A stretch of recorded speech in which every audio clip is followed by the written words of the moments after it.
I'll call this caucus to the council meeting to order. Everybody has an agenda. Are there any corrections or questions about the agenda for this evening? Mr. President, Mr. Fish. I would request that we remove item D from the agenda. I think it is unnecessary given the status of the city charter and also the fact that we have created the position and created the salary for the position, and the manager is the appointing authority, so we would be outside of our authority to approve a resolution to that, or a motion to that effect. It's just not necessary to have it on there. That's correct. So we'll remove D if there's no opposition to that.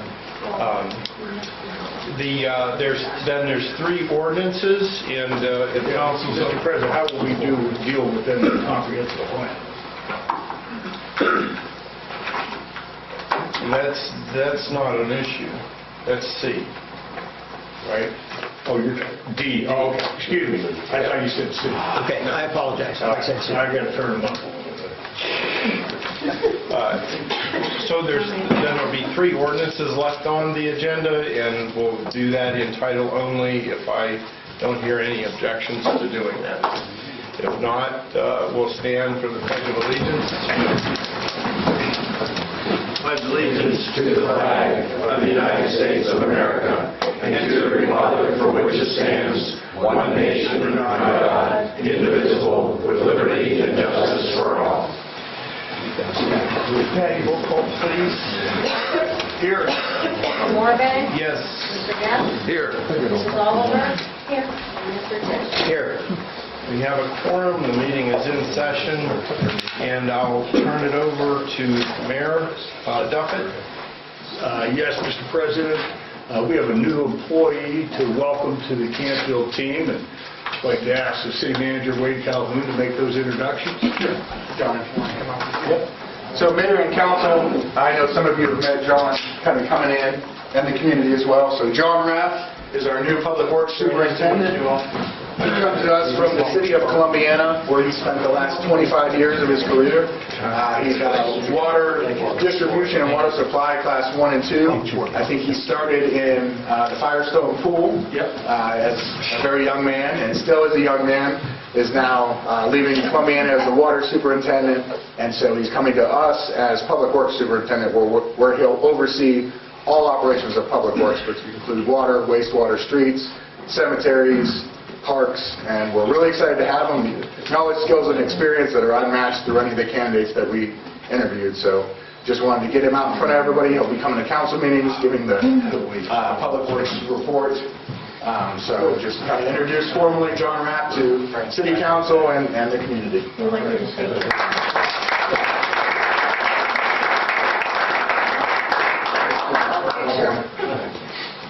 Thanks.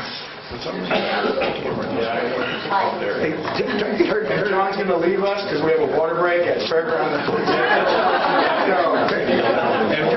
around and take a picture.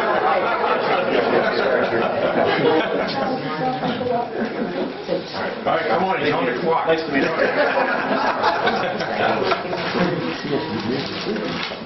Okay, very good. John, good luck to you, John. Thank you. Thank you. Thank you. Stay dry. Okay, Mayor, is there any other proclamations? I do not. Okay. We all received a copy of the minutes from the last meeting. Is there any corrections, questions? If not, they'll stand as written. Reading of communications. I'll start with Mr. Tisch. I have none. Mr. Neff. I had a resident call me, and I told him to call the city asking for permission to bring a proposal for Waterfowl Unlimited to get involved with Fair Park ponds. Did anybody call in, Wade? All right, I'll check with him and tell him to speak with you directly or approach council. That's all. Mayor Duffett. I have none. Mrs. Christine. We haven't met since our last meeting here. Okay. All right. Any communications? No. Sorry. That's okay. No. Okay, all right. I just have a few, I attended church, St. Michael's on Sunday.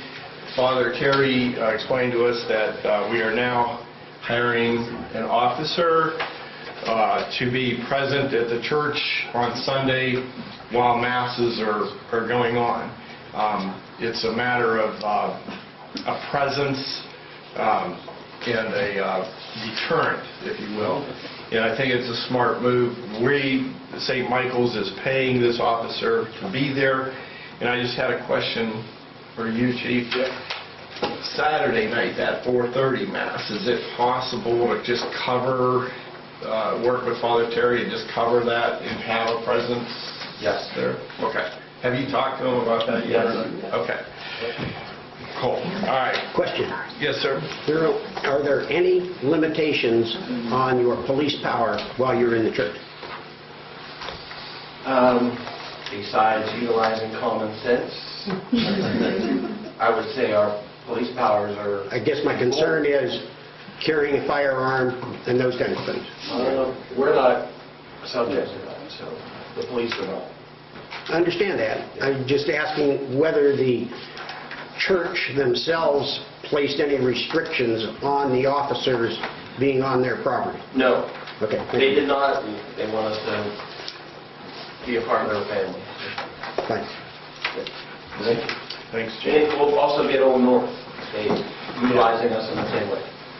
I think it's a great idea. I was asked to ask you about the bike helmets this year, if there was going to be any available. The preschool could use a couple. Oh, yeah. Okay. Yeah, for sure. Could you see my boss and make sure that you... Yes, I will. Okay, You great. got it. All right, thank you. I was asked to ask you about the tornado siren today. Did it go off? Yes. They could not hear it at the Presbyterian church. Really? Well, they've been pretty vocal this year about, EMA has been very vocal about they don't expect everybody to hear it. It's more, their concern is more for the people on the outside. And so we have a siren here in Canfield. Austintown, they have a siren, but they're focusing on if you're indoors utilizing television, radio to become aware. So the other night when we had this terrible storm come through, my phone went off, and I was with Yes. 3 other guys, and everybody's phone went off and had the alert. Yes. My wife's phone did not go off. Why was that? I don't know, It's maybe, got to be set. yeah. There's a setting for an emergency in your phone. Yeah. Okay, all right, I'll look into that. For sure. Okay. But so that's one of the ways to getting to people because the sirens aren't going to get to everyone. Okay. I heard the sirens last week, but I did not hear any today. Okay. This is just sort of a public announcement, but the Small Business Administration is putting on a class down at YSU. It's in the Williamson School of Business, and it's put on by the Small Business Administration. It's called Emerging Leaders. This is a class if you own a business or have well, typically an entrepreneur, you want to grow your business, this is who they're looking for. They're looking to help that person grow their business. And so they put this class on. Richard Sheridan, he's an accountant or a CPA up in Warren. He teaches the class. He brings in CEOs, bankers, you name it. You learn to work on your business instead of in your business. And so they're looking for entrepreneurs that are looking to grow their business, and they're going to show you ways to do that. And so that and it's a grant, so that if you send in your application and you're approved, there's no charge for the class. It's about a 16-week class. It starts in April. It goes every other week. You'll have homework. And then at the end, there's no test or anything like that. But trust me, I've taken the class and it's very, very worthwhile. So if anybody's interested, I have forms here, Emerging Leaders, Small Business Administration, something you might want to take advantage of if you're an entrepreneur. That's all I have. Yes. Might we go back? The alert situation, if you go into your settings and under notifications, and scan down to the bottom, there is government alerts, and you can turn on the Amber Alert or Emergency Alert. We'll get that on your phone. Thank you. Okay, so I hope that helps other folks out too that don't have that on their phone. It's probably worth putting it on. That's all I had this evening. Wade. Just a few things. So council should have received the communications regarding the Eastgate annual meeting attendance, the Tree City USA celebration attendance that's going to actually be hosted by the city of Youngstown this year, and I think it was just those two. Residents will probably be receiving a letter from Columbia Gas. Basically, we're part of the aggregate program, so First Energy just sends out communication letters to everybody, letting them know they're already automatically enrolled in that aggregate, so they get a discount on your gas rates. You have to opt out if you don't want that discount, or if you have another service provider. So if you don't currently have First Energy, I would encourage you to call them and ask questions about how to switch to then make sure you're part of the city aggregate, which I believe is a 6% discount over whatever the rates currently are. So they basically request from us the listing of everybody in the zip code, and then it gives them the authority to essentially mail out that communication to residents. We've got, I think, public comments. We've got some stuff with the pickleball court. I've met with Courtney Larson on the Parks Board to talk about some of the initiatives that the Parks Board's got on the budget that we went through the work session, and it's on the agenda tonight for consideration. So we're busy having meetings, basically getting everything ready, so once we get the budget approved, we can start moving forward the fiscal year 2019, and from an operational side, really start getting things done. And that's all I have for communications. Great. Thank you, Wade. At this time, I'll accept reports from committees, boards, city manager, finance director, chief of police, zoning inspector, and the public works foreman, and I'll start with Mr. Tisch. I have not been in a Parks Board meeting, so I have no report. Thank you. Mr. Neff. We had planning and zoning meeting last week, very well-attended meeting. Canfield, we had 3 things on the agenda. Set a public hearing for April 11th for a new building for MCCTC, and a Board of Appeals for the Millennial Moments JED. They asked for a slight deviation on hooking up of their water and sewer permits, so that's set. The other option was Canfield High School came in for a request for variance on an LED sign for in front of the high school.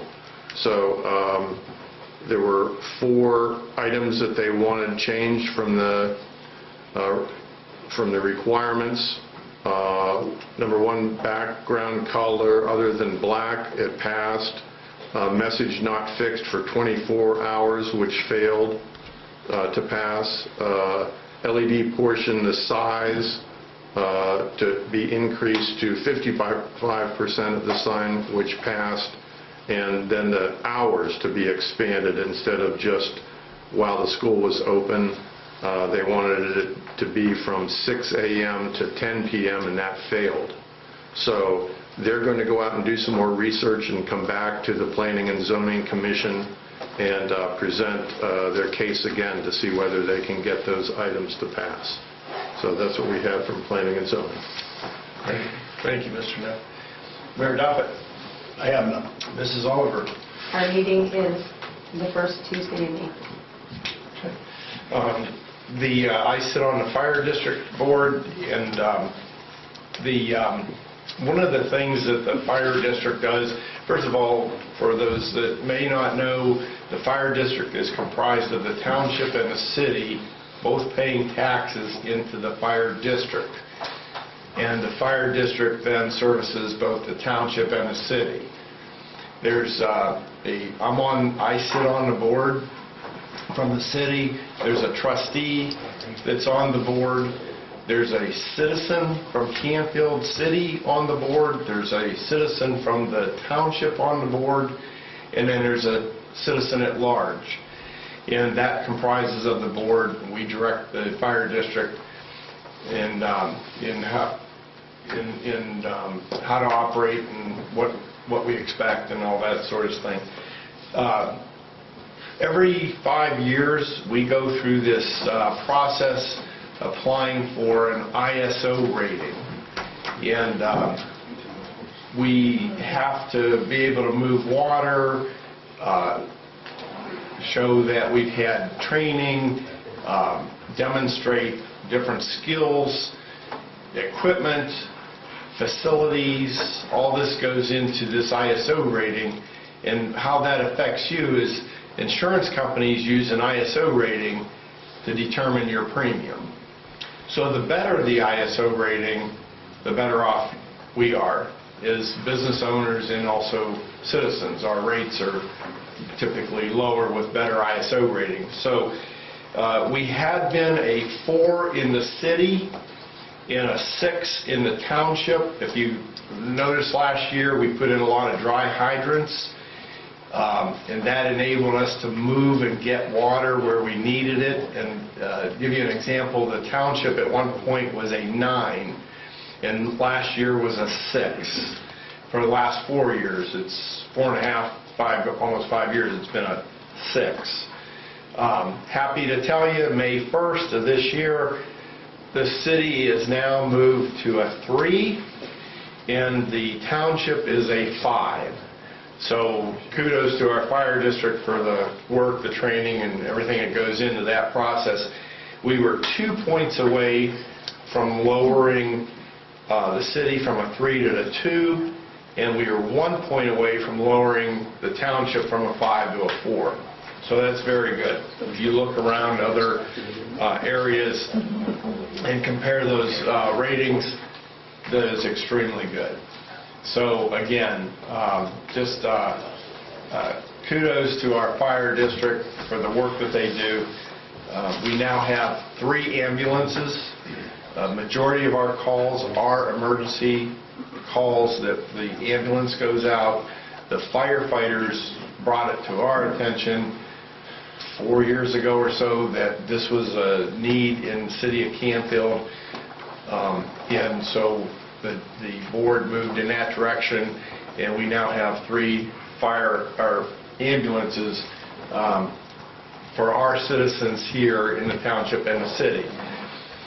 When you use our ambulance, whether you have insurance or not, you're not going to be billed. If you are billed, you're not to pay the bill because you already pay taxes into the fire district. So in the event that you would receive a bill, call the chief, call me, bring it up with somebody at the fire district. It'll be taken care of. So that's the fire district. I'll go to Mrs. Clayton. I've been working on preparing the final budget for tonight, and I've prepared and uploaded my spreadsheets to Julian and Grube for our 2018 gap report. I still have to complete 2 very large sections for the receivables and capital assets and get that to them hopefully by the end of April. Okay, great. Mr. Cook. For the month of March, we issued 9 permits for total valuation of $60,110. Ace Hardware has signed their agreement to move in the plaza down there. Their grand opening is scheduled for sometime in August. McDonald's has got their water and sewer. Worked on plumbing today. Electrical goes in this week, and they'll be pouring the floor next Thursday and Friday, and the building will start to go up the following Monday, April 1st. In design last month, we denied a demo for 480 South Broad Street, and they were supposed to put the house up for sale. Today it went up for sale, and we've had 4 calls already on the city for people looking to tear the house down, rebuild. One wanted to park, so it's going to be a very active piece of property. Great.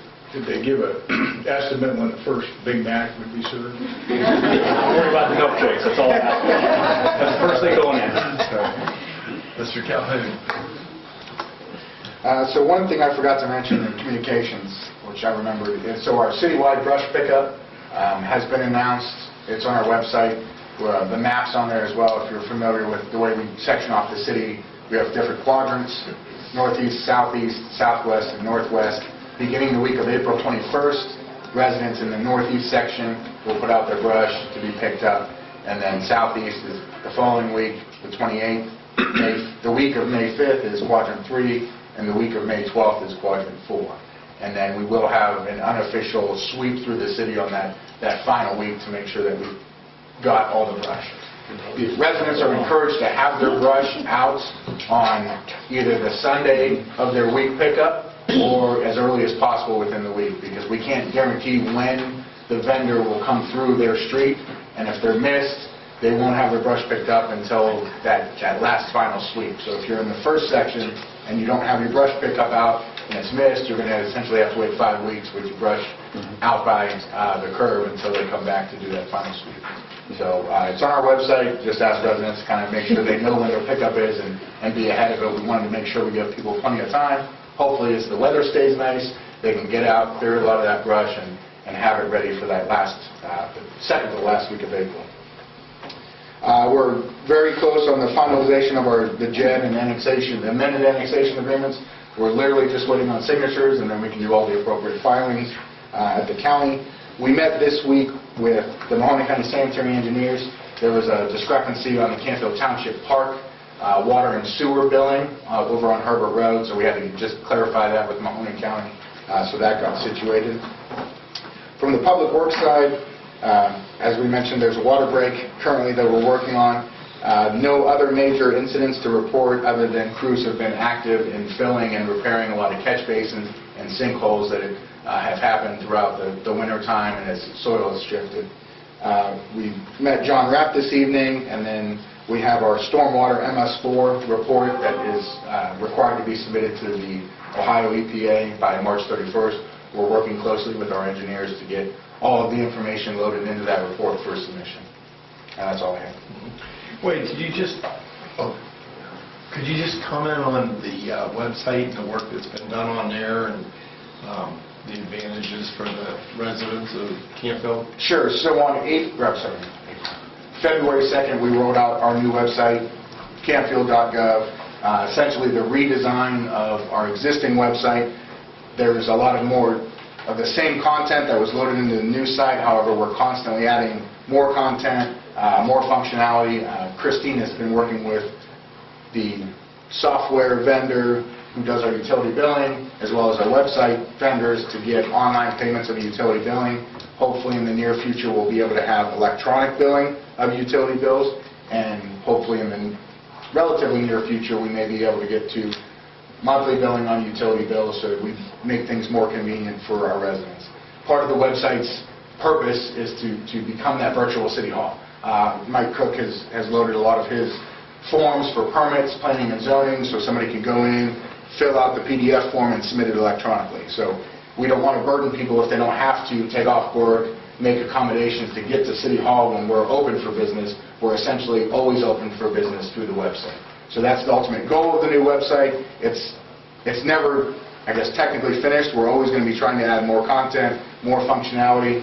We're going to have, hopefully soon, on the website a feedback. So as residents use the website, if they have suggestions, please submit those to us.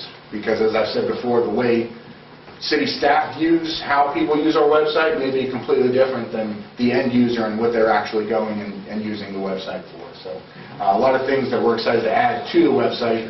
I know the police department's going to have their upgraded website as well that's kind of connected to ours. So we're really excited to have kind of that new, fresh look, and with everything else that's going on in the city of Canfield, it just makes sense to really keep things fresh and moving forward.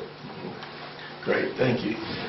Much better functionality and easier to navigate. Yes, and especially in today's mobile age, it's very easily push button on a phone or a smart device so that you're not having to click on certain things, much like the old website was very click heavy, where now it's you push a button, it takes you to internet. You push a button, it takes you to finance. So there's a lot of more usability in the website. Christine? Mike, when they came in front of us at Design Review Committee, did you say that we denied them demolishing it? They withdrew their application. Remember, we were going to vote on it, and they didn't want us to vote, so they decided to withdraw their application and put it up for sale to see what happens, and then go from there. I just want to make sure I clarified that. Really no pressing legal matters right now. I don't have a formal report. If you have any questions about any of the issues that I'm involved in, I'm happy to discuss those, but in the interest of time, I know we have a lot of people here. Any word, Hickory Hollow? We're waiting for the judge to adopt a magistrate's order. Did he go on vacation or something? No comment. We do need executive session at the end of council to discuss the public employee compensation under 121.22 G1. Okay, thank you. Chief? A quick human resources report. We gave a dispatcher civil service exam last week, Patty? Last week. We have a police officer civil service exam scheduled for June. However, we're going to, Patty scheduled everything for April. We're going to ask that they move that test up so we can give it sooner rather than later. Also, I'll be working with John Rapp, the new public works superintendent. We'll be going over our policies, procedures, make sure he's familiar with them. Also, he's already been exposed to our culture, but we'll continue that process. And the other great thing about John and his experience is I'm hoping, anticipating he'll have some recommendations, changes, or additions to the way we do business or our policies and procedures. So I look forward to working with him on that.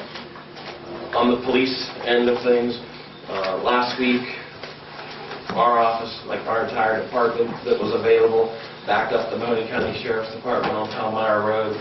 We locked down the Mahoning County Career and Technical Center. There was reports that a deputy was fired at.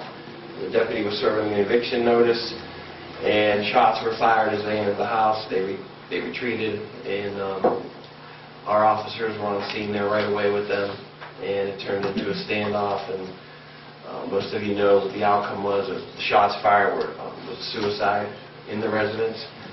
And but I think the need to talk about the case a little bit was that we put the vocational school on lockdown.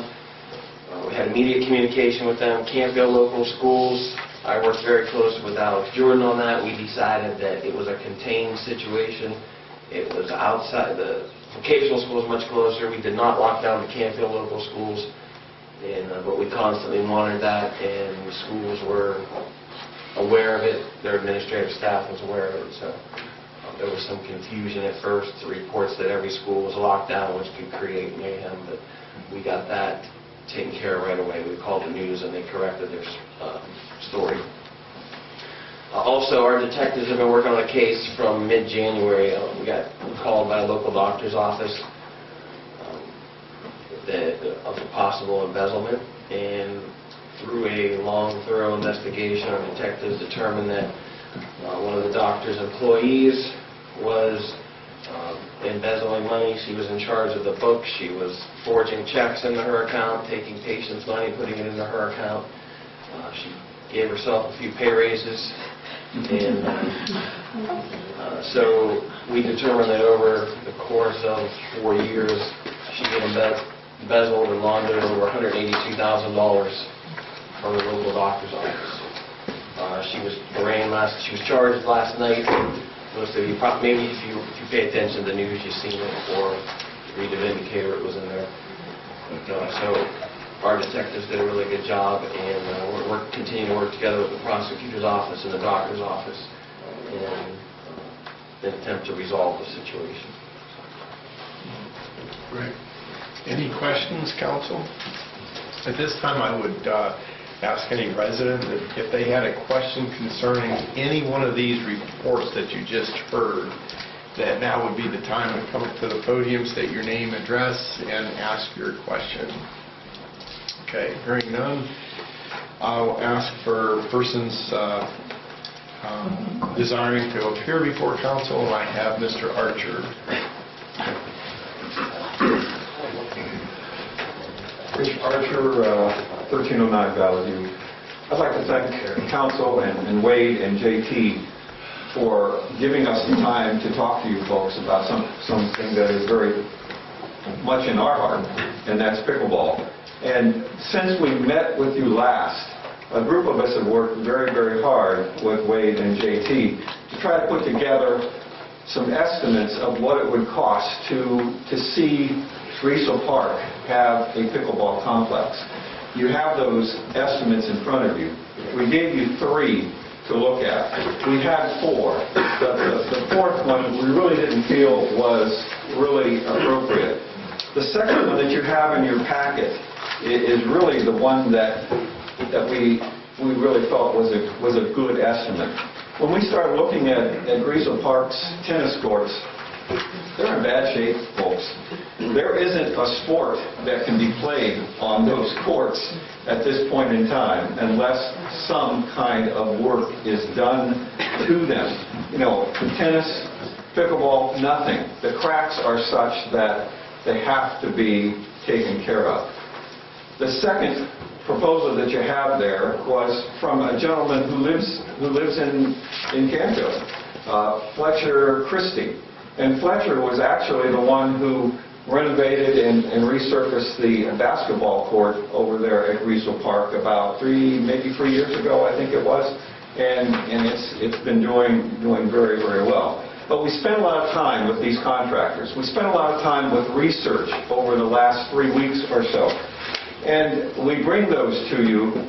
We know they're a lot of money. We know that second one, which we really feel comfortable with, because it's using a material in our research that says cracks will not come back, folks.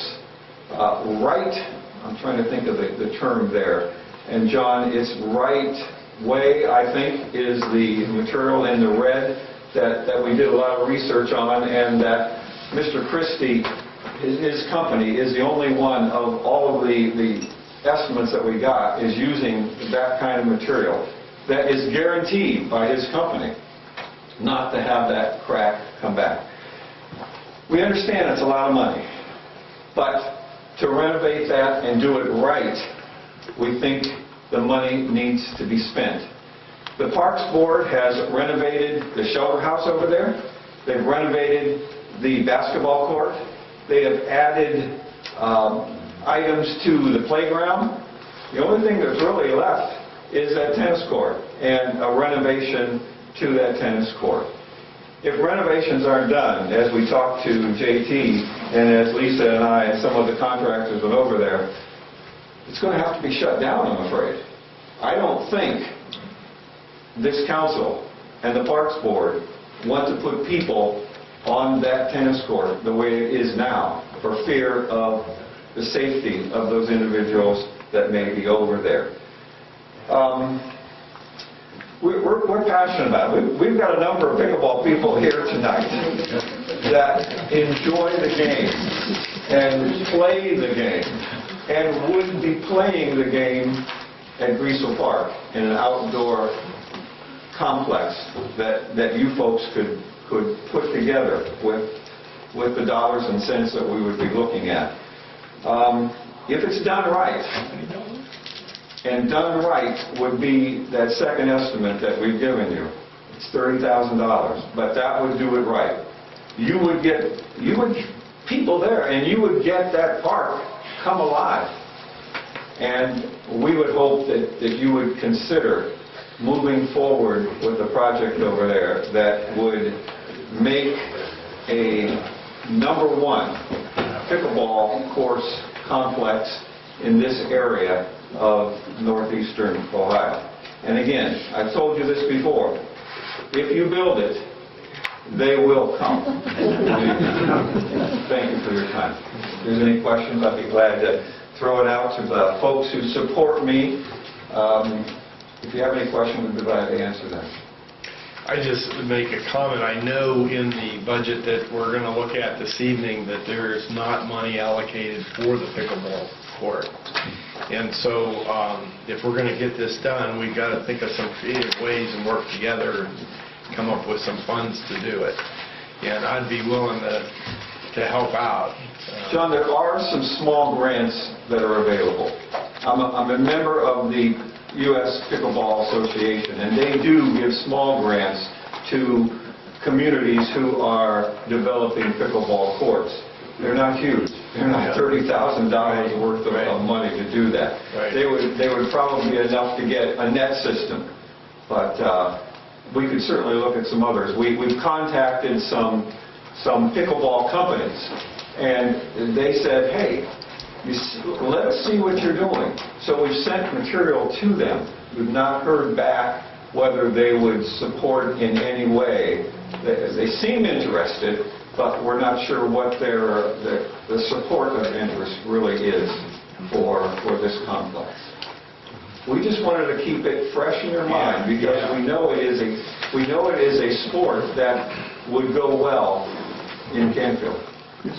I've never played it, but I've since you've talked about it here, I went online and was looking, and there's a lot of interest in this particular sport at this time.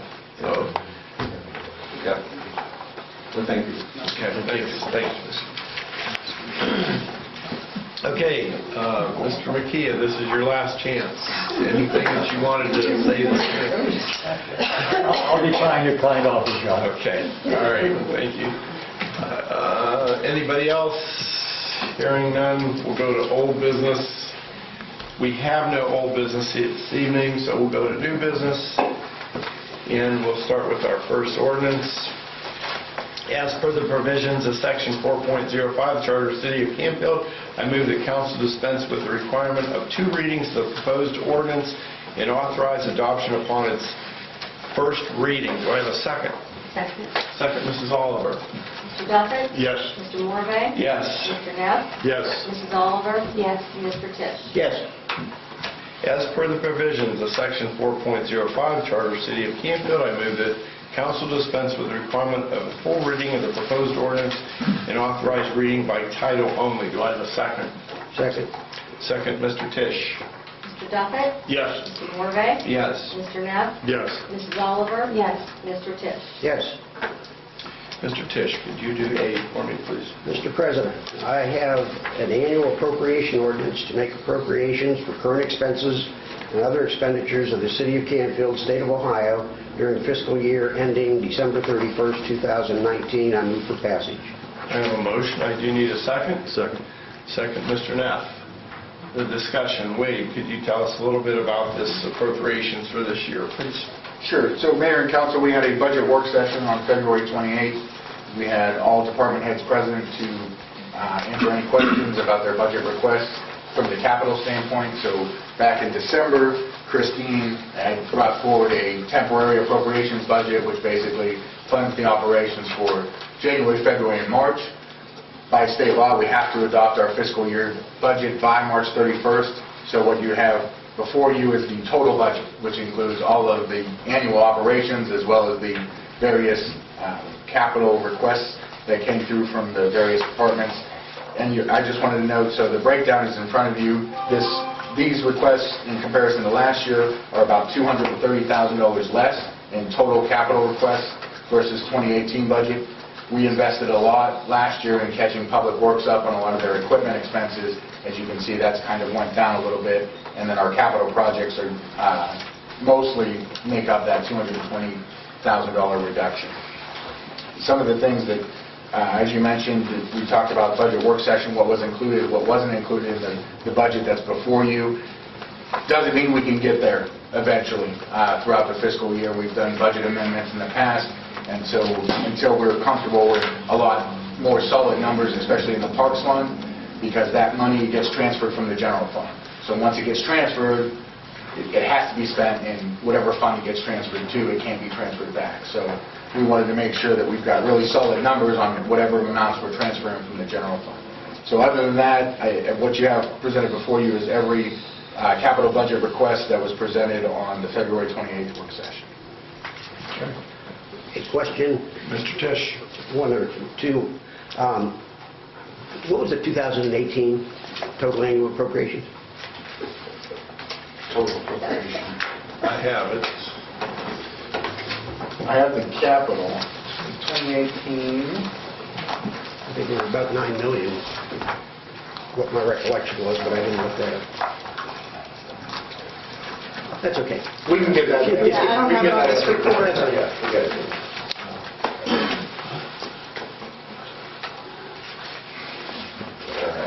Go ahead and move on to the next item. Okay. Questions, council? Wade, can you just, our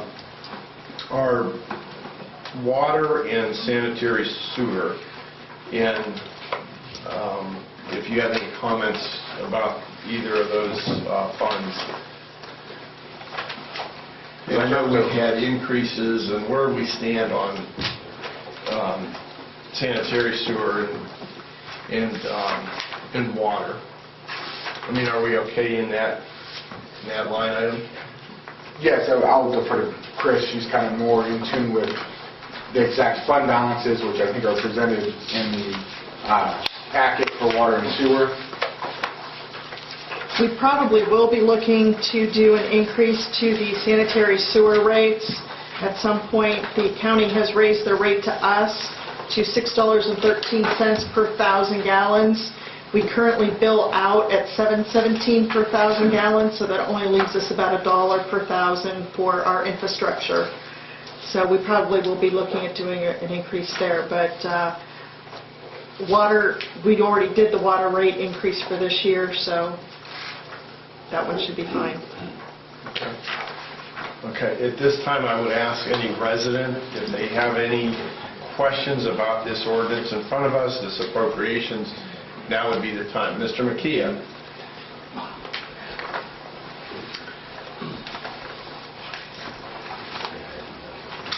Rich, you like pickleball. Where's pickleball? Good evening, I'm Frank McKay, I reside at 220 Glenview.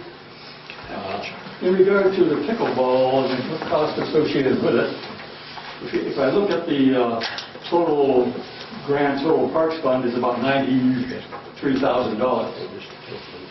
And then just combing through real quick, about 50,000 of that is contractual services. I mean, if we put the squeeze on some of this, we can generate a fair amount of money, I would think. So the 50,000 for this does not seem to be out of reach. With a little financial squeezing here and there, I think we should be able to make that a go. If I play any of you, I want a 5-point spot. Also, I don't know if we can, Christine can come up with this number now or not, but there, within the water and sewer funds, there's unallocated monies that we build out for emergencies and stuff like that. Are you able to tell us about how much money is in those allocated funds, approximately? Well, when we're done with this budget, the ending balance in the water operating fund will be about $246,000, and the sanitary sewer operating fund, $811,000. So about $1 million, something like that. That doesn't mean there's excess money there in case we need to spend it. It's unappropriated at this point, but... When the water line breaks, we pay for it out of that fund. Okay, thank you. Okay, thanks, Frank. Is there anybody else? Catherine? Catherine Young, 570 Barthcliff Drive. Christine, this would be like the Canfield corporation, is that correct? The allocations for just Canfield? Because we have two other corporations, is that correct? Do they fall, the one for Redgate and the one for, are those corporations that fall under Canfield? Yeah, this is consolidated, but this is at the city of Canfield. Okay. So the reason I'm asking is because when you have different corporations like that, we talked about We only have a We don't have a corporation that's not funded, and I don't know what you're referring to. Yeah. Other corporations. But you had to have a corporation installed for, to work with the township. No. Didn't we pass corporations? No, the only corporation, it's a jet agreement, that's not a corporation. It's not. It's all part of the city's budget. Yeah. Okay, so it all falls under this as well? The question I had was, when they were separated like that, like MS Consulting, when we brought that up, under one corporation, if you're able to just do what you kind of want to do up to 50,000, but when you have three of them, it could be under 50? I'm not following you at all. There's been 3 corporations. We don't have 3 corporations in the city. Are you talking about the CIC that we were going to, I thought it needed to be a corporation. That's the Community Improvement Corporation. Yeah. Okay. I think Which is that's what she's unfunded and just recently was authorized by the Ohio Secretary of State, so there's no money there. Okay. So the JED and those other things are, Those are agreements the city's entered into. They're not separate entities. okay. So we don't have like, Subsidiaries and... yeah, things like that? No. They would all fall under this? Yes. Okay. Thank you. You got it. Do I have any other questions? Hearing none, Patty, please. Mr. Duffett? Yes. Mr. Morvay? Yes. Mr. Neff? Yes. Mrs. Oliver? Yes. Mr. Tisch? Yes. It's 2019-17. I'm sorry, dash 17. 17. Thank you. Okay, as the provisions of Section 4.05 Charter of the City of Canfield, I move that Canfield dispense with the requirement of 2 readings of proposed ordinance and authorize adoption by the same upon its first reading. Do I have a second? Second. Second, Mrs. Oliver. Mr. Duffett? Yes. Mr. Morvay? Yes. Mr. Neff? Yes. Mrs. Oliver? Yes. Mr. Tisch? Yes. As per the provisions of Section 4.05 of the Charter of the City of Canfield, I move that council dispense with the requirement of full reading of the proposed ordinance and authorize reading by title only. Do I have a second? Second. Second, Mr. Tisch. Duffett? Yes. Mr. Morvay? Yes. Mr. Neff? Yes. Mrs. Oliver? Yes. Mr. Tisch? Yes. And Mr. Neff, could you do B for me, please? Yes, Mr. President, I have an ordinance for the fiscal year 2019 appropriations. Includes funding operational activities related to special revenue funds. No. Hold on a second there. B. Yeah. 11B. Oh. That's on my agenda. Okay, I take that all back. Mr. President, I have an ordinance providing transfer to various funds, and we move for passage. I have a motion. I do need a second. Second.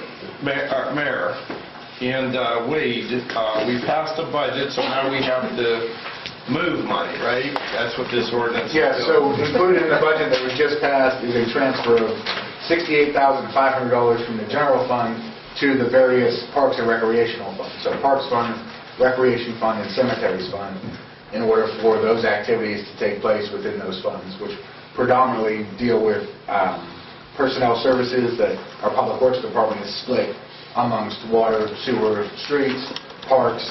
And so the bulk of this is funding the operations, but there are the capital request items specific to each of the parks, Weasel Park Village, Green Cemeteries, that were part of the budget work session on those items that were requested. Thank you. Questions, council? And this would be the time that a resident had a question or concern. Now is the time to ask that. Hearing none, Patty? Mr. Duffett? Yes. Mr. Morvay? Yes. Mr. Neff? Yes. Mrs. Oliver? Yes. And Mr. Tisch? Yes. It's 2019-18. Thank you, Patty. As per the provisions of Section 4.05 Charter of the City of Canfield, I move that council dispense with the requirement of 2 readings of proposed ordinance and authorize adoption of the same upon its first reading. Do I have a second? Second. Mrs. Oliver? Mr. Duffett? Yes. Mr. Morvay? Yes. Mr. Neff? Yes. Mrs. Oliver? Yes. Mr. Tisch? Yes. As per the provisions of Section 4.05 Charter of the City of Canfield, I move that council dispense with the requirement of a full reading of the proposed ordinance and authorize reading by title only. Do I have a second? Second. Mr. Tisch? Mr. Duffett? Yes. Mr. Morvay? Yes. Mr. Neff? Yes. Mrs. Oliver? Yes. Mr. Tisch? Yes. Mrs. Oliver, could you do C for me, please?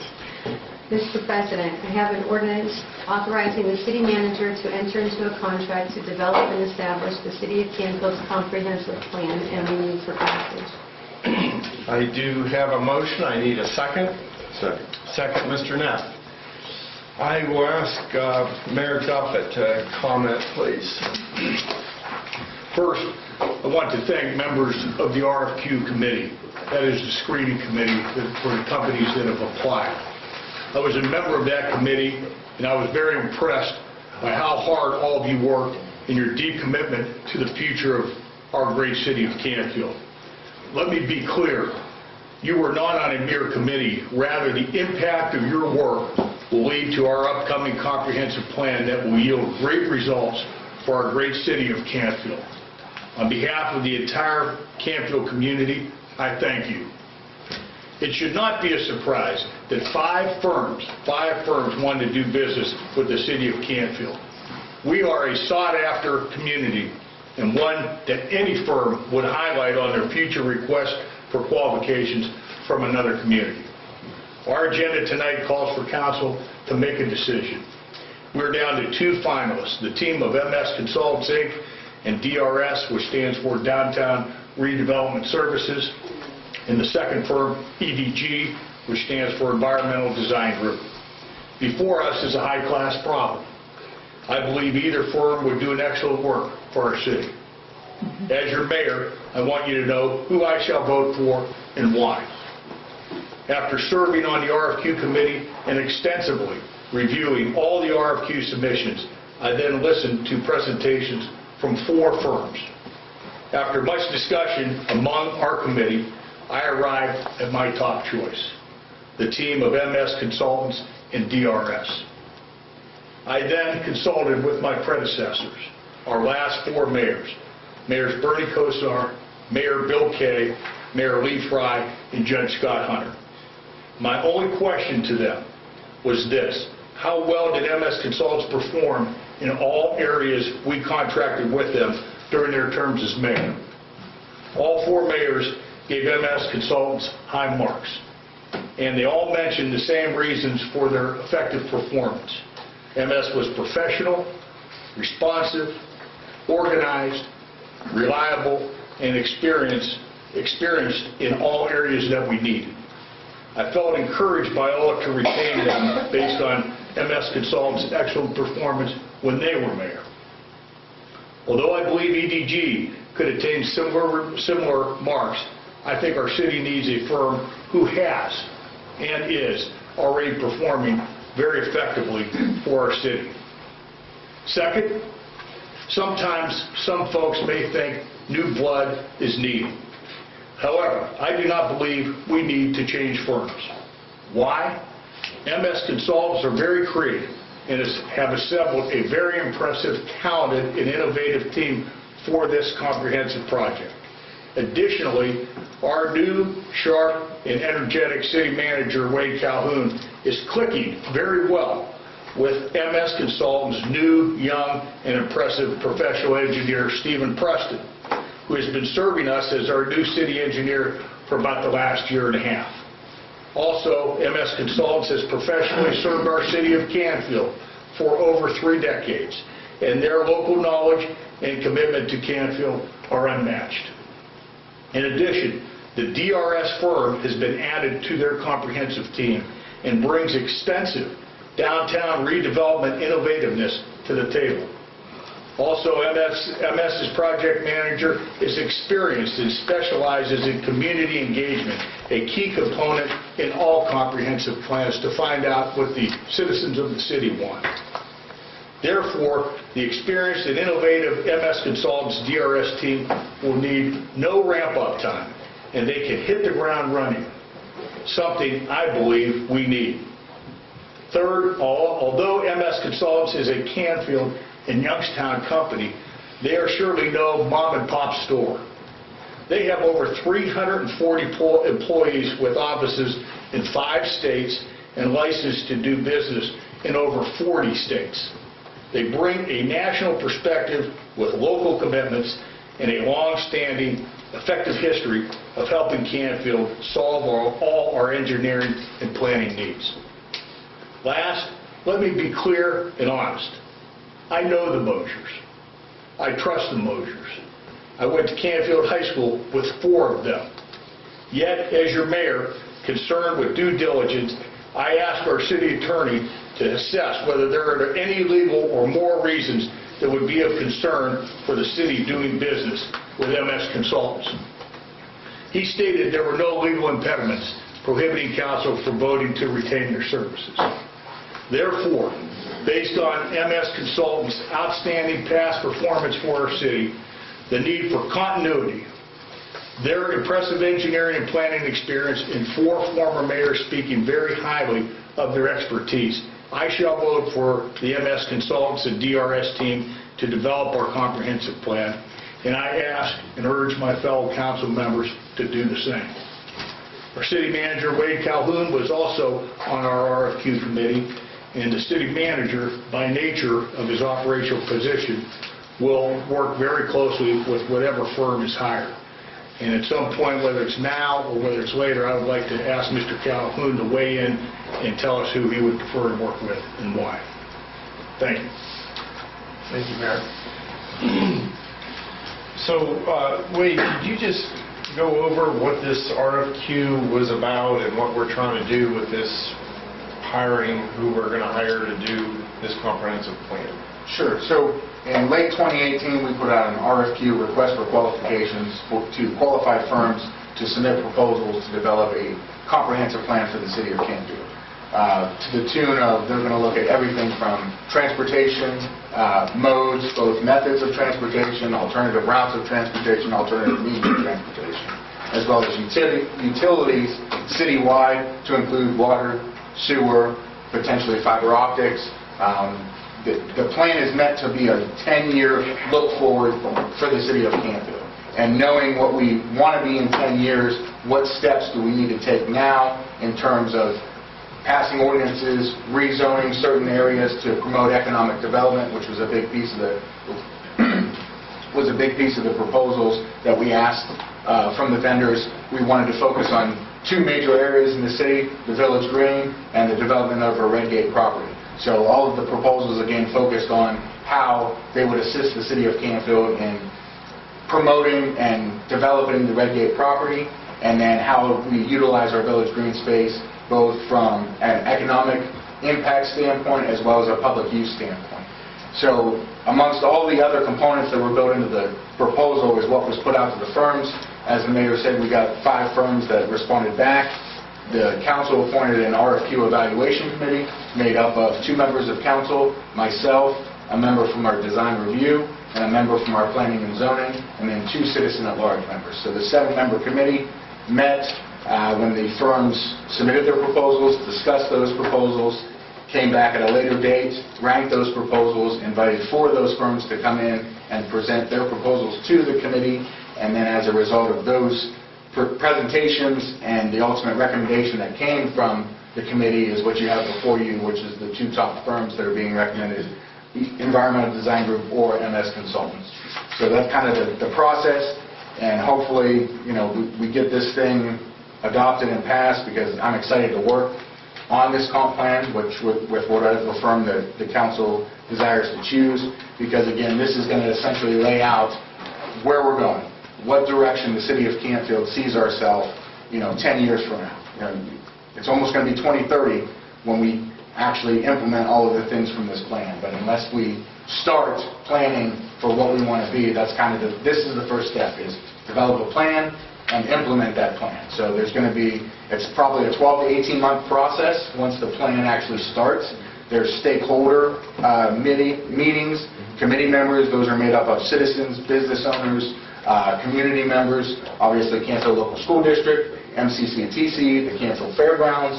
A number of entities will play a major role in the City of Canfield's comprehensive plan development. And we're excited for, as the mayor mentioned, the responses that we got and the plans and the ideas that are out there, and really looking at, we understand we want to keep the historical context of Canfield intact, but we also need to plan and develop for the future, because I don't think anybody 10 years ago would have told you what we have currently in terms of what's going on in the world. Technology, how people are moving and getting to different places, how people are shopping. And so those all play major impacts in, again, the city's, how we provide services to our residents, how we retain our residents, how we attract new residents. So amongst all the things that we're going to do in the comp plan should get us to that ultimate goal of, where do we see ourselves in 10 years. Could you just give the names of the people that were on this committee for the RFQ? Sure. So it was myself, Mayor Duffett, and Bruce Neff. Councilmember Neff was the council member representative. We had Rachel McCartney, who is the chairperson of our Planning and Zoning Committee. We had Eric Axelson, who I believe is also the chairperson of the Design Review Committee. And then our two citizen at-large members were Mr. Tom Danko and Mr. Mark Belker, that were nominated by council members and voted on, I believe, November or October of 2018. And it was a fantastic group. I mean, we had a lot of good discussions. There was good insights.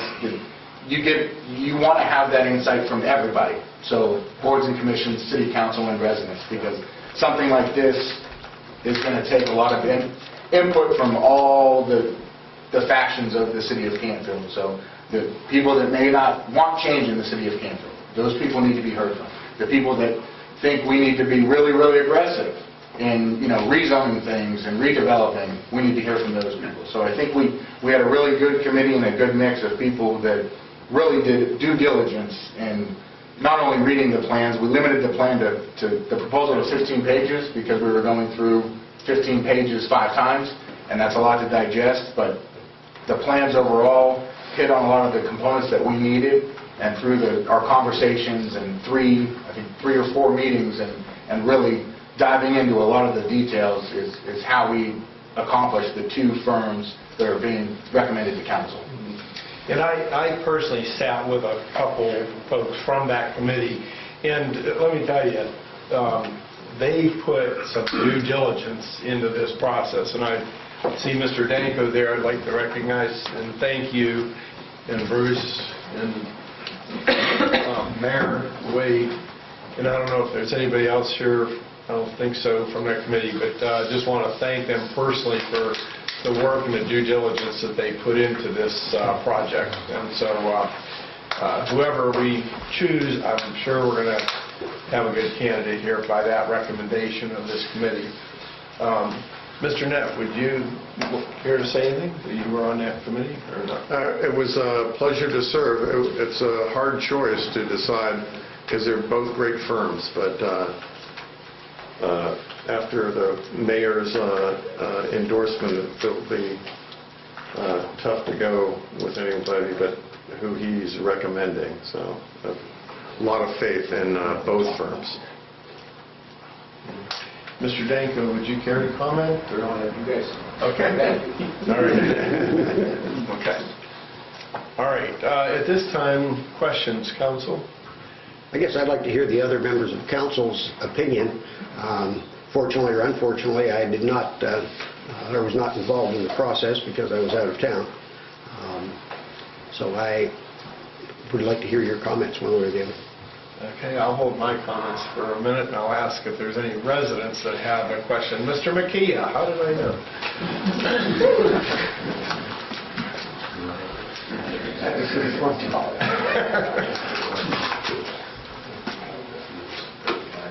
Good evening, Frank McKee, 220 Glenview.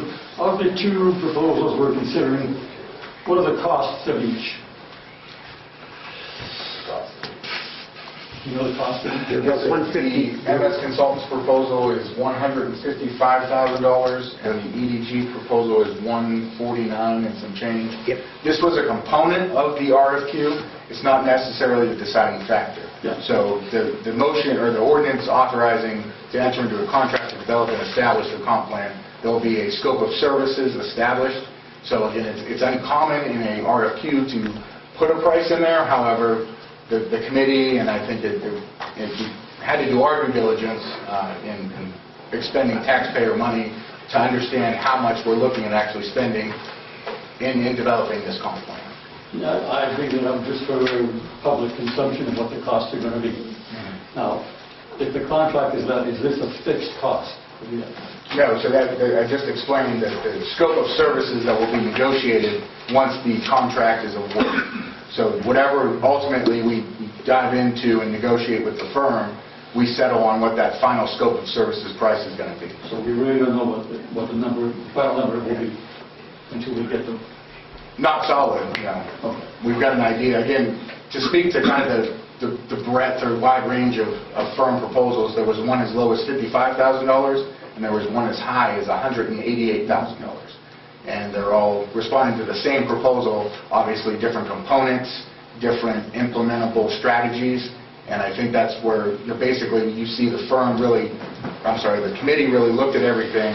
We kind of picked the two firms that weren't the most expensive, weren't the cheapest, but I think from a value standpoint, they provided the most value to the city. So if we pass this ordinance tonight, the final cost will be determined at some future date? That is correct. Once we get all the little details worked into it? Subject to contract negotiations, that's correct. Fine. What is the timetable for this to be complete? 12 to 18 months. For the proposal to be completed? For the contract to be Contract to negotiated? be completed.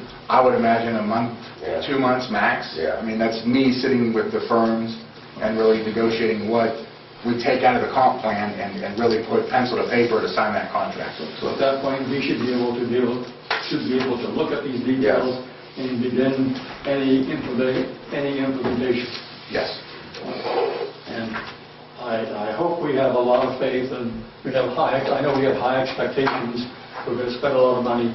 I hope that our expectations are high and that we're going to be able to do something with this. Because in the past, we've had a few studies done, and they didn't really amount to a whole heck of a lot. Well, this comp plan is unlike the previous comp plan or fact book updates that we've done historically. We've done strategic vision plans, which was a study that was done by Ball State University, I believe, in 2004. Something like that. And so this is everything included that we've done kind of over the years in small little segments. Well, it sounds like the group that went through this did a pretty thorough job, and I guess they should be commended, as the mayor said. Thank you. A question or clarification. It's my understanding that we are not going to budget this year the full 155 or whatever that number is, that we will actually appropriate that, or have we appropriated some portion of that? We've got 75,000. So about half of whatever that number Right. is. So So it'll be a 2-year type of...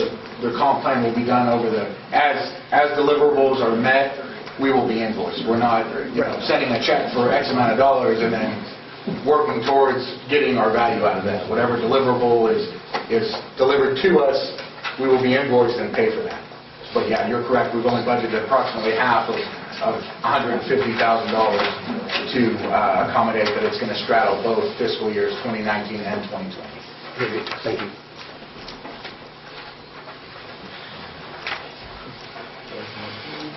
Good afternoon, 570 Barclay. MS Consulting, you mentioned that we've used them for 30 decades. I've been here, or for 3 decades, 30 years. I've been here 30 years. And they've had all that time to bring about change. And I think when that other company came and they withdrew their offer, it was kind of out of frustration because they said big decisions need to be made. That had nothing to do with this, Catherine. It had nothing to do with this. It was bringing in new blood to look at things. That was totally different. That was totally different, and they have nothing to do with our leadership, our planning of this city.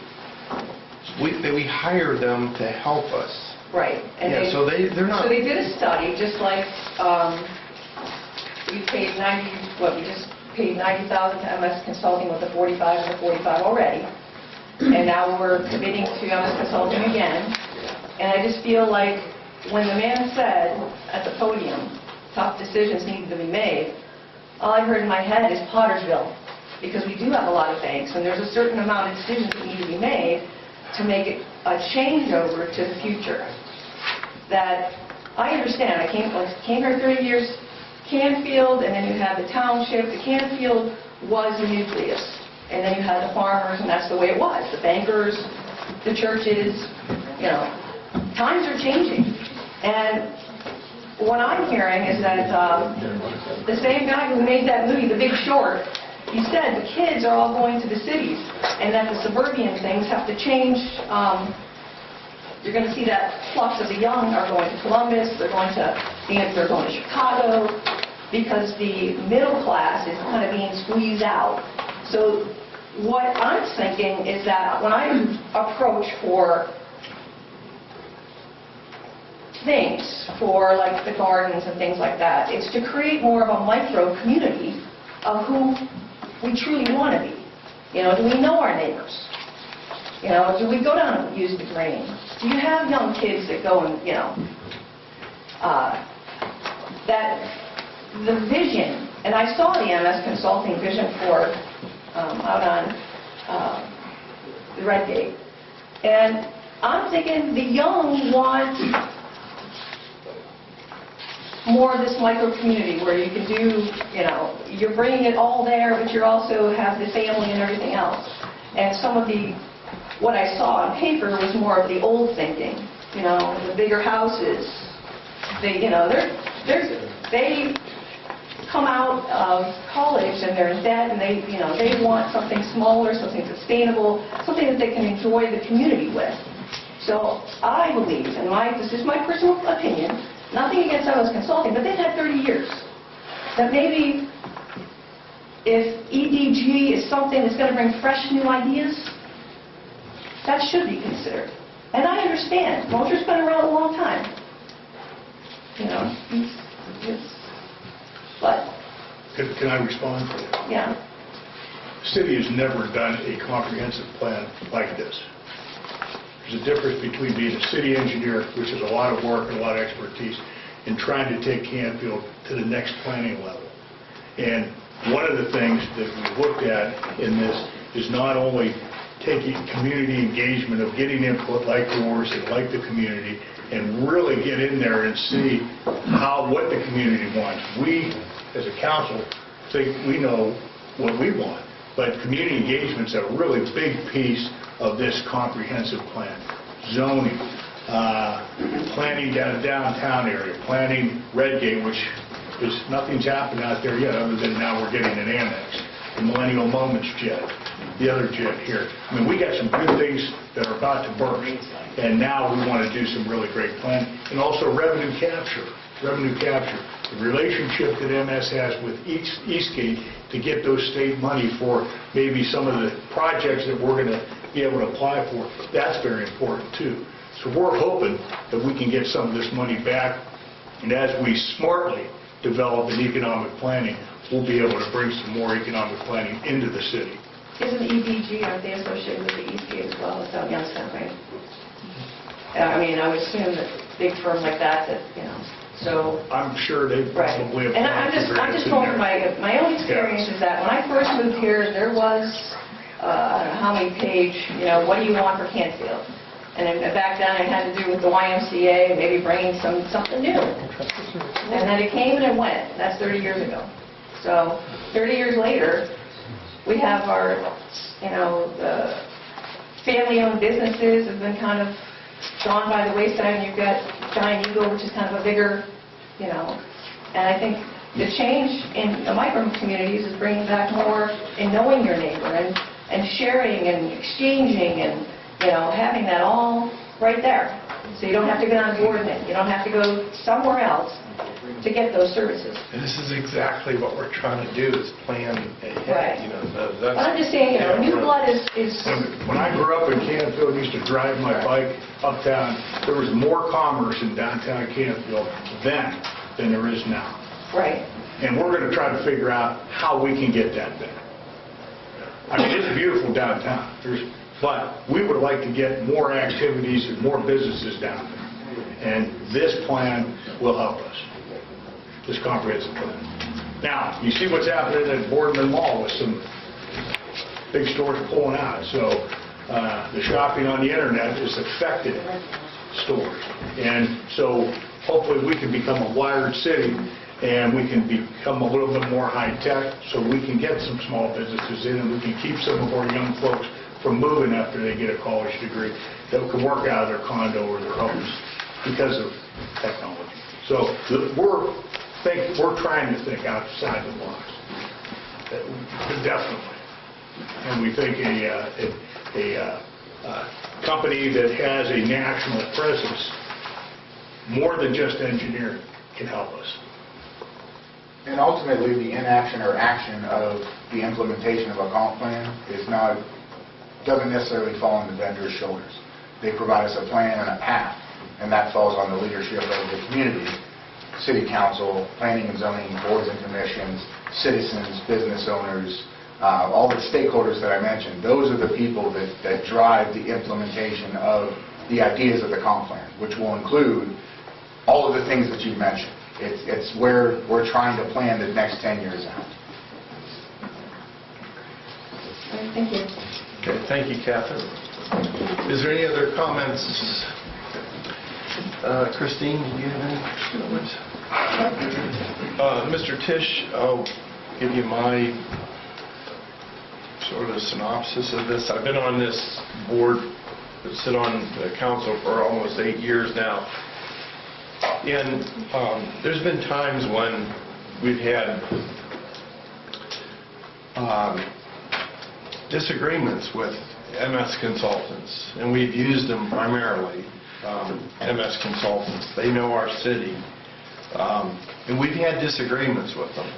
And I'll tell you, they impressed me by the fact that they were here when we asked them to be here to resolve the issues. They were resolved, and we've never, ever had an ongoing problem with them.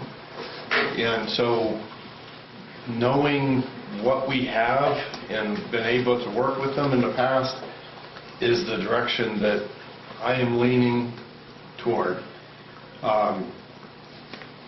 Environmental out of Akron was very impressive. I talked to all the other committee members, reputable firm, nothing wrong, would also be a good pick, but that's why I'm leaning the way that I am.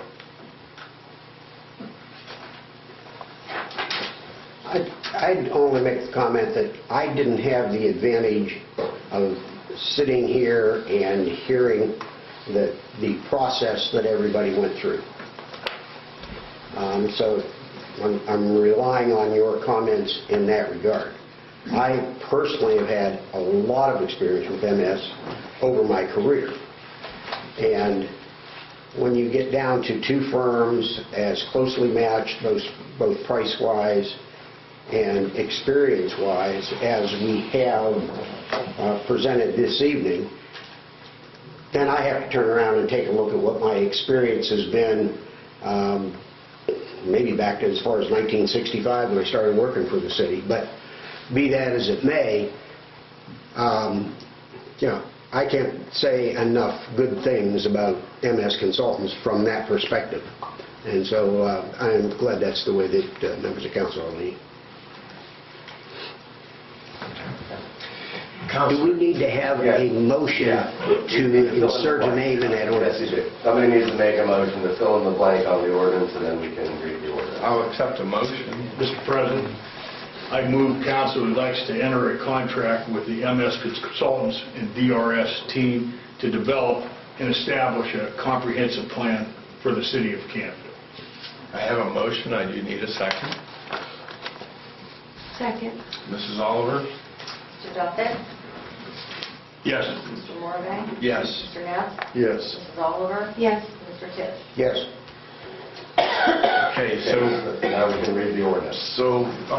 did we already read the ordinance? So we did. Can we have a motion? Right. And We have a motion. we had a motion, we had a second, so all we need So to let's do... vote on the motion. Is there any other comments? If not, Patty, please. Mr. Duffett? Yes. Mr. Morvay? Yes. Mr. Neff? Yes. Mrs. Oliver? Yes. And Mr. Tisch? Yes. It's 2019-19. I would ask, Mr. President, if we could go into executive session. I'd like to make a comment. I was a big proponent of Environmental Design Group. They did a great job. I was originally wanting, because we have employed, and we're still going to employ MS, I thought, well, we should take EDG because then we have the best of both worlds. You know, a lot of people look at Hudson as a wonderful community, and they have a lot, EDG had a lot to do with Hudson's plan. But the comments, almost every firm said, we're going to help you implement the plan. because so many communities will do a comprehensive plan and it goes on the shelf. And so I'm really excited that we're going to move forward on this and we're going to implement it. And I really want to thank EDG for a great job. But I think the world of MS, and I think we're in good hands. I'd make a comment to Bruce's remarks. I think what he just said is key to what we are doing, and Wade alluded to that too. We can adopt a plan, and if we sit on our hands and do nothing, nothing happens. Plain and simple. Yeah, and that's something, Catherine, that I think that we can have good ideas come from this plan, but if they're not implemented by council, by your council, it's not going to go anywhere. So I'm going to ask Mrs. Oliver to read a motion to go in executive session. When we go into this executive session, we're going to come out, and I can't tell you that we won't take action, but we probably won't take action. So if you don't want to wait around and reconvene with us, that's fine. We're probably going to go into executive session, come out, and then adjourn. So with that, Ms. Clayton. First time a man.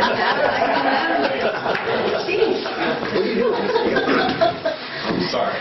Mr. President, I have a motion to go into executive session to consider the employment and compensation of a public official in accordance with Ohio Revised Code Section 121.22G1, and I move for passage. I have a motion. I need a second. Second, Mayor. Mr. Duffett? Yes. Mr. Morvay? Yes. Mr. Neff? yes. Mrs. Oliver? Yes. Mr. Tisch? Yes. Time is 7:11. Good job, Rich.